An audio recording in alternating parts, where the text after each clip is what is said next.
सरकारने या सगळ्या गोष्टींची सुरुवात केली आणि मला एवढंच फक्त म्हणायचं, हे भाजपमधलंच अंतर्गत हे भांडण आहे आणि त्याच गोष्टी आता सगळ्या चव्हाट्यावरती येत आहेत. काल बैठक घेतली पदाधिकाऱ्यांची, एसआयआरच्या मुद्द्यावर पण चर्चा झाली. मी तुम्हाला तुम्ही आता हा प्रश्न विचारत, मी येतो त्याच्याकडे. शिक्षणाच्या बाबतीत मला काल अनेक विद्यार्थी मला काल येऊन भेटले. मला हाच नाशिक मधला पॅटर्न हा संपूर्ण महाराष्ट्रभर चालू असेल. प्रश्न असा आहे की दगडांवरचे ठसे घेऊन त्यांचं आधार कार्ड चेक करण्यापेक्षा मला असं वाटतं चंद्रकांत पाटलांनी या विद्यार्थ्यांकडे जास्ती लक्ष दिलं पाहिजे. मला ही गोष्टच नाही समजली की 10वी पास झाल्यावरती पहिल्यांदा क्लासमध्ये ऍडमिशन घ्यायची आणि क्लासमध्ये ऍडमिशन घेतल्यानंतर क्लास सांगणार की कोणत्या कॉलेजमध्ये ऍडमिशन घ्यायची. आज ते विद्यार्थी कॉलेजला न जाता 8-8 तास त्या क्लासमध्ये जाऊन बसतायत आणि तिकडे शिकतायत. मग कॉलेज काय करते? कोचिंग क्लासेसवरती निर्बंध आणायचा आपला मसुदा गेले 24 वर्षापासून पेंडिंग आहे. तयार आहे मात्र नाही, कोचिंग क्लासेस मधनच या सगळ्या कोचिंग क्लासेस सगळेच काय वाईट असतात अशाला भाग नाहीये. परंतु आता जे काही धंदा म्हणून जे आलेले आहेत, आता नीटचा पेपर देखील यांच्याचकडनं फुटला ना, याच कोचिंग क्लासवाल्यांकडनंच फुटला ना. आतापर्यंत जेवढे पेपर फुटले या कोचिंग क्लासवाल्यांकडनं फुटले ना. मग प्रश्न असा आहे की ते निलकणी आणून तिथे आता काहीतरी त्या निलकणींना आणले वरती, त्यांनी मला असं वाटतं या क्लासेसवरती पहिल्यांदा लक्ष दिलं पाहिजे.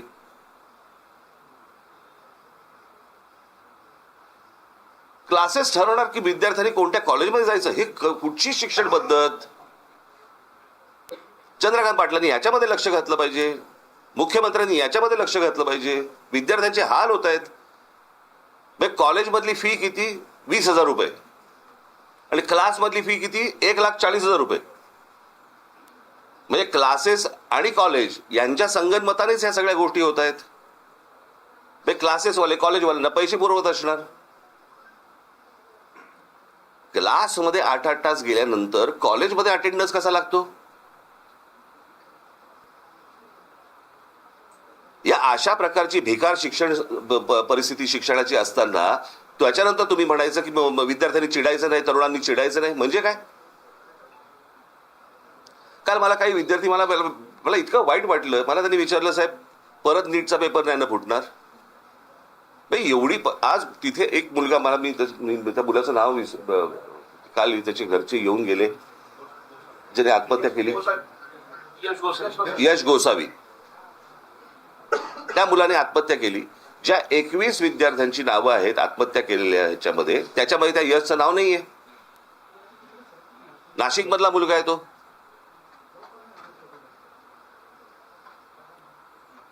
प्रशासनाला हेही वाटत नाही की बाबा आता इथे कोण पालकमंत्री आहेत नाही आहेत मला माहिती नाही, पण एक नाशिक मधला मुलगा जो नीटच्या परीक्षेचा संपूर्ण तयारी करतोय, पेपर फुटल्यानंतर तो व्यथित होतो, निराश होतो आणि आत्महत्या करतो. आणि आत्महत्या केल्यानंतर त्या मुलाचं 21 मुलांची नावं येतात, 22वं नाव देता येत नाही तुम्हाला.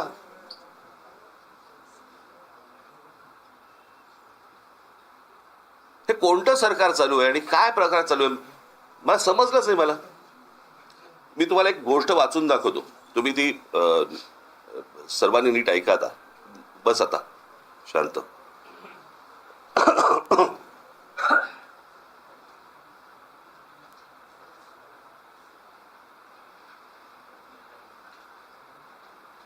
तुम्हाला वाटेल मी हा मगातपासून मोबाईल का घेऊन बसतोय. मोबाईल मला कोणाची फोन येणार नाही. मला एक गोष्ट वाचायची म्हणून तुम्हाला ठेवलंय बरोबर.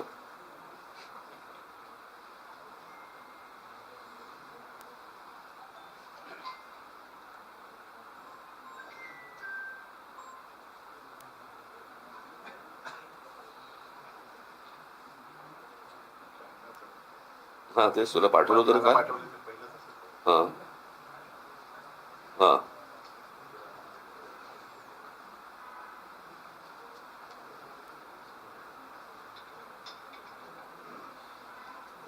हा एक लेख आलाय, मी तुम्हाला मुद्दा म्हणून वाचून दाखवतो.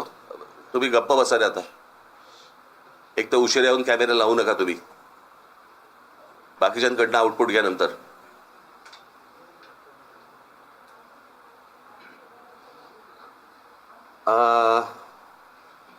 टाइम्स ऑफ इंडियामध्ये आलेला हा लेख आहे.